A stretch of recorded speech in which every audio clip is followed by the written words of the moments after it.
हिंद स्वागत है आप सभी का आपके अपने चैनल लक्ष्य तक पर। तो चलिए यूपी टेट की क्लास का समय हो चुका है और आज की क्लास होगी एसएसटी की। अगर आप भी तैयारी कर रहे हैं 6 to 8 की तो यह क्लास आप सभी के लिए ब्रह्मास्त्र साबित होगी।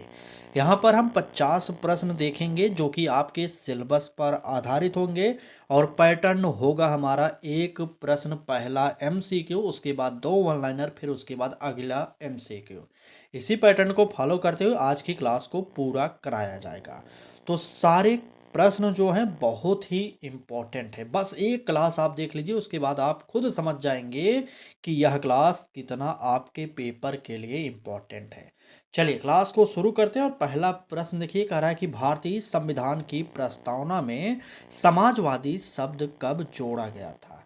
42वें संशोधन में या 44वें संशोधन में या 52वें संशोधन में या मूल संविधान में?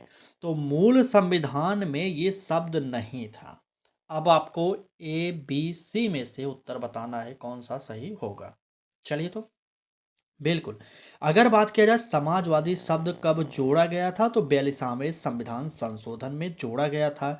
और यह संविधान संशोधन कब हुआ था तो 1976 में ये संशोधन किया गया था। इतना आप जानते रहेंगे।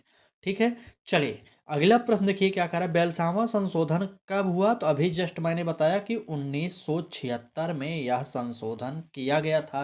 अब देखिए, अब पूछा जा रहा है नीचे वाले प्रश्न में कि इसमें और कौन सा शब्द जोड़ा गया। तो समाजवादी एक हो गया, नोट करिए, समाजवादी तो अभी मैंने बता दिया समाजवादी। ठीक, और क्या जोड़ा गया था बताइए? अखंडता। अखंडता जोड़ा गया था और उसके बाद क्या जोड़ा गया था, नोट करिए, तीसरा शब्द था धर्मनिरपेक्ष। ठीक, धर्मनिरपेक्ष ये शब्द जोड़ा गया था। इतना आप लोग नोट कर लेंगे और तुरंत आगे बढ़ेंगे और देखेंगे दूसरा प्रश्न क्या कह रहा है। तो यहाँ पर कहा जा रहा है कि भारत में मानसून की वापसी दक्षिण से उत्तर की ओर होती है और आर वाला कथन कह रहा है कि भूमि शीघ्र ठंडी हो जाती है। चलिए तुरंत उत्तर बताइए कि ए सही होगा, बी सही होगा, सी या डी, कौन सा सही लग रहा है आपको। तो यहाँ पर देखिए, समझिए ध्यान से क्या कह रहा है। देखिए, कह रहा है कि भारत में मानसून की वापसी दक्षिण से उत्तर की ओर होता है। तो यह कथन जो है बिल्कुल गलत है। ठीक है, और आर वाला कह रहा है कि भूमि शीघ्र ठंडी हो जाती है। तो बिल्कुल ये हमारा सही है। तो कहाँ पर किस ऑप्शन में है ए वाला गलत? बिल्कुल डी ऑप्शन में है ए वाला गलत। तो याद कर लीजिए ये ऑप्शन हमारा डी जो है यही सही होगा इस प्रश्न का उत्तर। ठीक, चलिए बढ़ते हैं आगे और देखते हैं अगला प्रश्न क्या कह रहा है। मानसून की वापसी कब शुरू होती है? तो नोट करिएगा, वो सितंबर का महीना होता है जब मानसून वापस होने लगता है। आगे बढ़ें, चले, सबसे पहले किस क्षेत्र से होती है? तो पंजाब क्षेत्र से सबसे पहले ये मानसून वापस होने लगती है। अगर आपसे पूछा जाए वैसे कहाँ से होता है वापस, तो उत्तर उत्तर पश्चिम से ये वापस होने लगता है मानसून। इसको भी आप लोग नोट करेंगे। ठीक, चलिए अगर क्लास अच्छी लग रही हो तो लाइक करिए और चैनल को भी सब्सक्राइब करके बेल आइकन को जरूर ऑन करिएगा। चलिए नेक्स्ट प्रश्न देखिए, कह रहा है कि पीली क्रांति का संबंध किससे है? गेहूं से, तिलहन से या दुग्ध से या मछली से? बताइए, पीली क्रांति का संबंध किससे है? तो नोट करिएगा, पीली क्रांति का संबंध जो होता है वो होता है तिलहन से। बी वाला ऑप्शन बिल्कुल सही हो जाएगा। ठीक, श्वेत क्रांति का संबंध किससे है? तो नोट करिए, श्वेत क्रांति का जो संबंध होता है वो होता है दुग्ध उत्पादन से। अगला प्रश्न देखिए, कह रहा है कि नीली क्रांति किससे संबंधित है? तो नीली क्रांति का संबंध है मत्स्य से, मछली से। ठीक, बिल्कुल, चलिए तुरंत आगे बढ़ते हैं और देखते हैं हमारा अगला प्रश्न क्या कह रहा है। तो यहाँ पर कहा जा रहा है कि अकबर के दरबार में नवरत्न कितने थे? तो जब प्रश्न में ही नवरत्न आ गया तो उत्तर तो सिंपल सा है, आप बता सकते हैं। चलिए बिल्कुल, प्रश्न संख्या 4 का उत्तर क्या दे रहे हैं आप लोग? 1 मिनट, 3 का उत्तर क्या बोल रहे हैं? चलिए 1 मिनट रुकिए। 3 का उत्तर ठीक था, तिलहन सही है। पीली क्रांति का संबंध तिलहन सही है। चलिए ठीक है, एकदम सही। देखिए, अकबर के दरबार में नवरत्न कितने थे? जब यहाँ पर नवरत्न लग गया तो और कुछ सोचने की बात नहीं, जब नव होंगे तभी तो नवरत्न उसका नाम रखा गया ना। तो यहाँ पर इसका उत्तर जो होगा सी वाला सही हो जाएगा। ठीक? बीरबल किसके लिए प्रसिद्ध है? बताइए। बीरबल किसके लिए? तो आप सबको पता होगा कि बीरबल की बुद्धि बहुत ही तेज थी, बुद्धिमत्ता के लिए वो प्रसिद्ध थे। किसके लिए? बुद्धिमत्ता के लिए। ठीक। तानसेन किस क्षेत्र से संबंधित थे? तो तानसेन पता है संगीत से संबंधित थे। ये आप नोट कर लीजिए। तानसेन हमारे भारत के बहुत ही बड़े संगीत वादक थे। इनका नाम शायद आप सुने होंगे जरूर। ठीक। चले, तुरंत आगे आइए, देखते हैं अगला प्रश्न क्या कह रहा है। तो कह रहा है कि सतत विकास की परिभाषा किस रिपोर्ट में दी गई? क्योटो प्रोटोकॉल में, ब्रुंटलैंड रिपोर्ट में, पेरिस समझौता में, रियो सम्मेलन में? बताइए। चलिए, सतत विकास की परिभाषा किस रिपोर्ट में दी गई? तो प्रश्न संख्या 5 के उत्तर की अगर बात की जाए तो यहाँ पर उत्तर जो होगा ब्रुंटलैंड रिपोर्ट होगा। बी वाला ऑप्शन हमारा सही हो जाएगा। ठीक। चलिए आगे आइए, देखते हैं वन लाइनर। यह रिपोर्ट कब आई?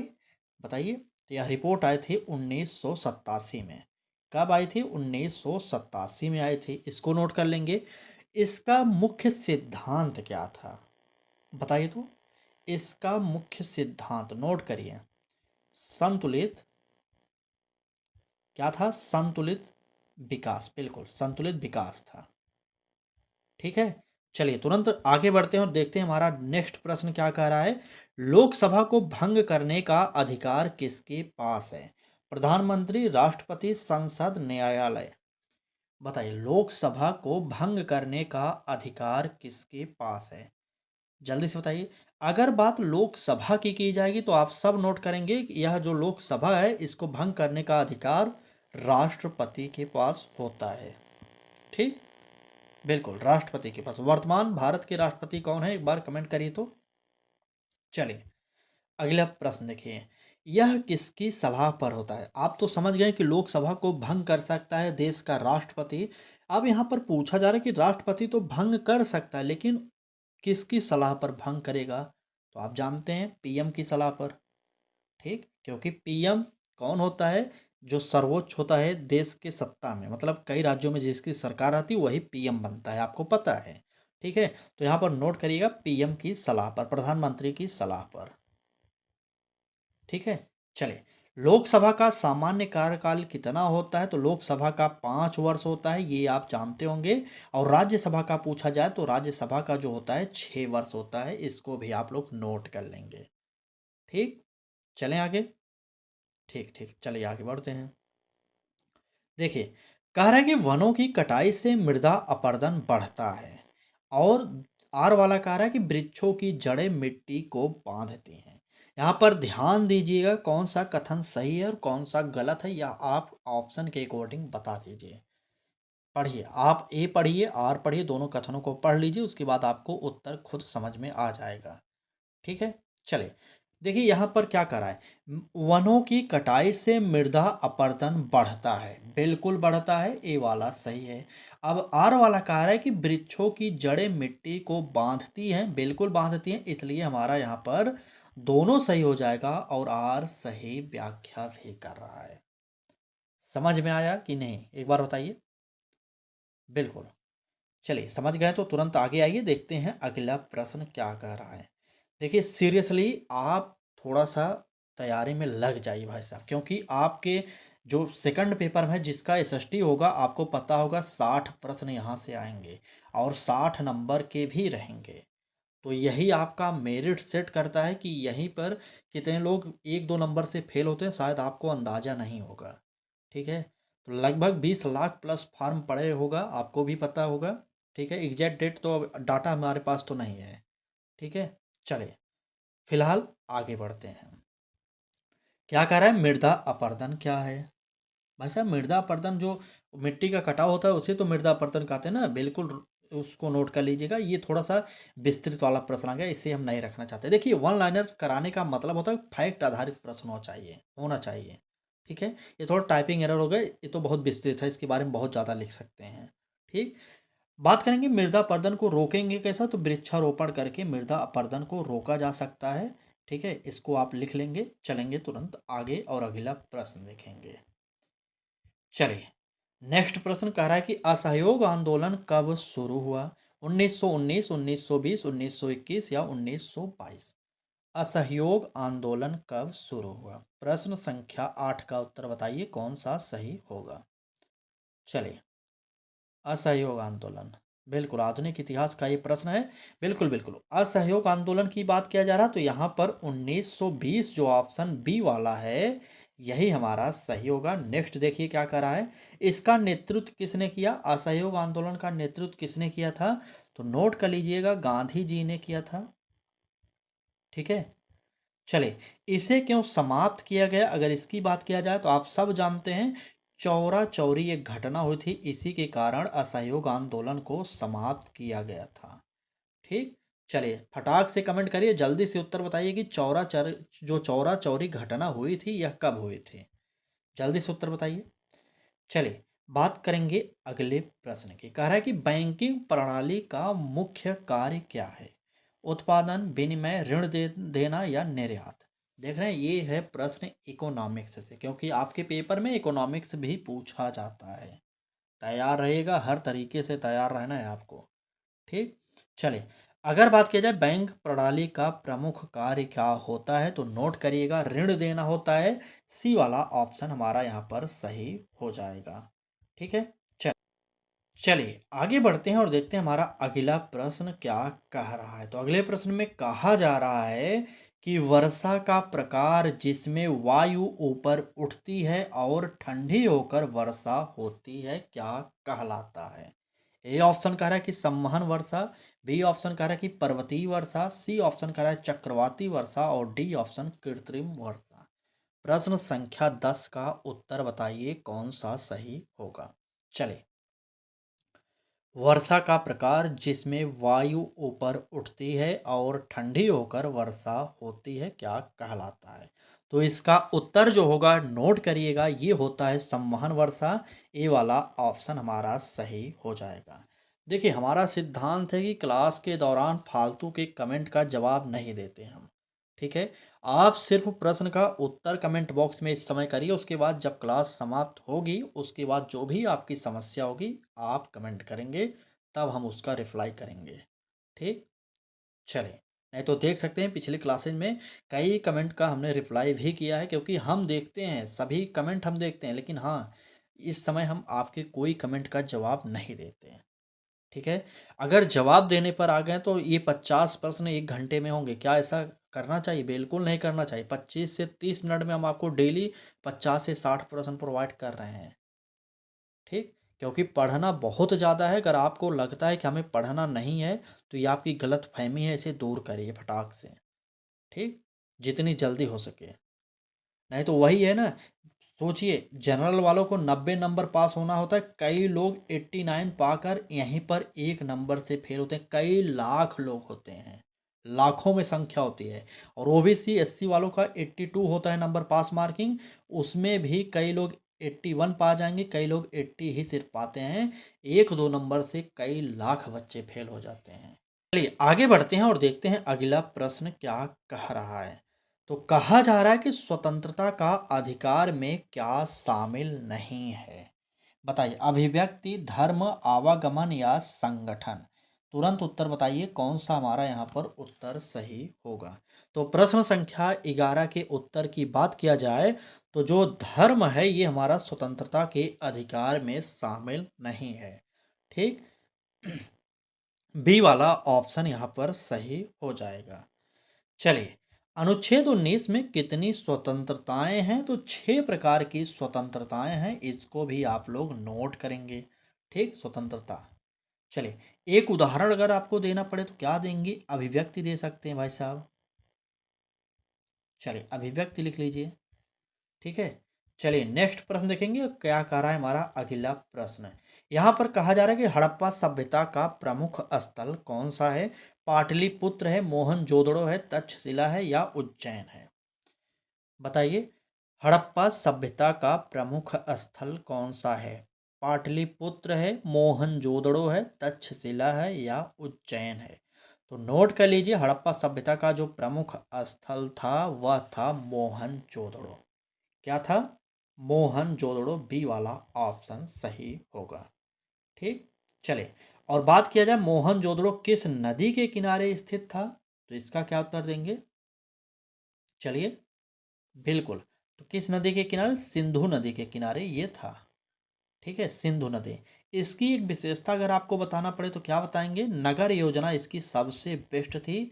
ये बहुत ही विख्यात है इस समय। ठीक है, आप सोच सकते हैं पुराने समय में नालियों का विस्तार इतने अच्छे तरीके से यहाँ पर किया गया था ना, तो शायद आज के ज़माने में ऐसा नहीं होता होगा गाँव में। ठीक, चलिए तुरंत आगे बढ़ते हैं। और क्लास अच्छी लग रही हो तो लाइक कर दीजिए, एक बार लाइक करिए और एक बार शेयर ज़रूर कर दीजिए। अगर आपको भी हमारे साथ जुड़कर पढ़ना है तो कुछ भी नहीं करना है, सिर्फ चैनल को सब्सक्राइब कर लीजिए और बेल आइकन को ऑन करिए और डेली जुड़ जाइए हमारे साथ। ठीक, चलिए आइए प्रश्न देखते हैं। कह रहा है कि प्राकृतिक संसाधन का संरक्षण क्यों आवश्यक है? व्यापार, भविष्य, वर्तमान या उद्योग? बताइए, प्राकृतिक संसाधन का संरक्षण क्यों आवश्यक है? प्रश्न संख्या 13 का उत्तर जल्दी से बताइए। तो बिल्कुल, प्राकृतिक संसाधन का संरक्षण क्यों आवश्यक है? तो भविष्य के लिए है, बी वाला ऑप्शन सही होगा। ठीक, बिल्कुल भविष्य के लिए होना चाहिए। चलिए आगे बढ़ते हैं। अक्षय संसाधन जो है उसका क्या है, बताते हैं। चलिए, अक्षय संसाधन किसे कहेंगे भाई साहब? सौर ऊर्जा को ही कहेंगे ना। ये दोनों प्रश्न थोड़ा सा टाइपिंग एरर है। ठीक है, सौर ऊर्जा को उदाहरण यही हो जाएगा, नोट करिएगा, सौर ऊर्जा दोनों का उत्तर होगा। अगला प्रश्न देखिए क्या कह रहा है। कह रहा है कि भारत में संघीय व्यवस्था है, और आर वाला कह रहा है कि शक्तियां केंद्र और राज्यों में विभाजित हैं। अब आपको बताना है कि यहाँ पर कौन सा सही है और कौन सा गलत है। चलिए तुरंत बताइए कौन सा सही होगा। देखिए, सबसे पहले नोट करिए, भारत में संघीय व्यवस्था है, ये तो बिल्कुल सही है। ठीक है, और आर वाला कह रहा है कि शक्तियां केंद्र और राज्यों में विभाजित है, तो बिल्कुल सही होगा। हमारा यहाँ पर दोनों सही होगा, ए और आर दोनों सही हैं।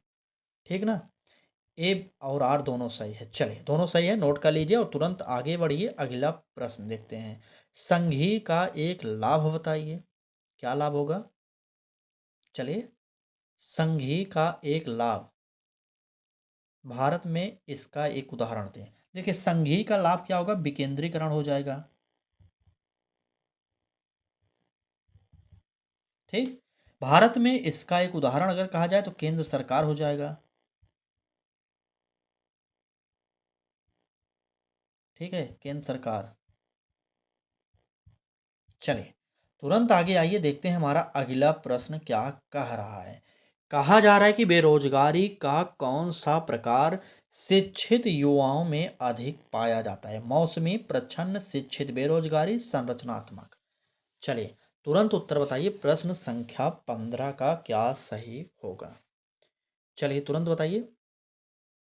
बिल्कुल बिल्कुल, अगर बात किया जाए बेरोजगारी का कौन सा प्रकार शिक्षित युवाओं में अधिक पाया जाता है, तो उत्तर जो होगा शिक्षित बेरोजगारी होगा। ठीक, सी वाला ऑप्शन। आगे आइए, प्रछन्न बेरोजगारी क्या है? तो प्रछन्न बेरोजगारी मुख्य रूप से कृषि में पाई जाती है, आप लोग नोट करेंगे। ठीक है, प्रछन्न बेरोजगारी का मतलब होता है मौसमी बेरोजगारी, जिसे आप कह सकते हैं कि कुछ समय तक काम मिलता है, उसके बाद काम खत्म हो जाता है। ठीक है, यही कृषि में पाई जाती है, आप लोग नोट करेंगे, दोनों प्रश्नों का उत्तर एक ही लिखिएगा। चलिए तुरंत आगे बढ़ते हैं। अगला प्रश्न देखिए, समझिए, प्रछन्न बेरोजगारी को मैंने क्या बताया, सबसे ज़्यादा कृषि में पाई जाती है, क्योंकि कृषि में हर समय काम नहीं रहता, हर समय रोजगार नहीं मिल सकता। जैसे कब मिलेगा? धान के समय में मिलेगा, नहीं तो गेहूं काटने के समय पे मिलेगा, यही ज़्यादातर काम के सीजन होते हैं। उसके बाद काम के सीजन समाप्त हो जाते हैं तो आपको रोजगार भी नहीं मिलता, इसे ही प्रछन्न बेरोजगारी कहते हैं। ठीक, नदी के निचले भाग में कौन सा कार्य प्रमुख होता है? अपरदन, परिवहन, निक्षेपण या वाष्पीकरण? बताइए, नदी के निचले भाग में कौन सा कार्य प्रमुख होता है? अगर बात निचले भाग की जा रहा है तो नोट करिएगा, इस प्रश्न का उत्तर जो होगा निक्षेपण हो जाएगा, सी वाला सही होगा। ठीक, चलिए डेल्टा कहाँ बनता है? अगर आपसे ये प्रश्न पूछा जाए तो डेल्टा मुहाने पर नदी के बनता है, ठीक है? इसका एक उदाहरण अगर आपसे कहा जाए तो गंगा ब्रह्मपुत्र का उदाहरण दीजिएगा, ठीक है? ब्रह्मपुत्र, चलिए गंगा ब्रह्मपुत्र पर है कौन सा डेल्टा? सुंदरबन का डेल्टा, बिल्कुल। संविधान का मसौदा किसने तैयार किया? नेहरू, गांधी, अंबेडकर या प्रसाद? राजेंद्र प्रसाद भाई साहब बताइए। बिल्कुल, तो मसौदा समिति के अध्यक्ष जो थे वो थे भीमराव अंबेडकर, सी वाला ऑप्शन सही हो जाएगा। आगे बढ़िए, प्रारूप समिति के अध्यक्ष कौन थे? तो प्रारूप समिति के जो अध्यक्ष थे वो थे हमारे कौन? बताइए। बिल्कुल, अंबेडकर साहब थे ना, बिल्कुल अंबेडकर, अंबेडकर, ठीक है। चलिए, संविधान लागू कब हुआ था? तो 26 जनवरी को लागू हुआ था। 26 जनवरी, साल कौन सा था? तो 1950 था, ये दिन था, याद कर लीजिए, क्योंकि ये आपके संविधान से संबंधित है। तो ये रहा आज की क्लास। क्लास आपको कैसी लगी जरूर बताइएगा। पूरी कोशिश की गई कि आपका समय एक भी सेकंड का वेस्ट ना होने पाए, ठीक। चलिए, फिलहाल आज की क्लास में बस इतने ही प्रश्न थे। टोटल 51 प्रश्न कराए गए आज की क्लास में। आपके कितने प्रश्न सही हुए इसको आप कमेंट बॉक्स में ज़रूर बताइएगा। और हाँ, अब आपकी जो भी समस्या है कमेंट बॉक्स में ज़रूर बताइएगा, ठीक है। चलिए, क्लास को यहीं पर समाप्त करते हैं।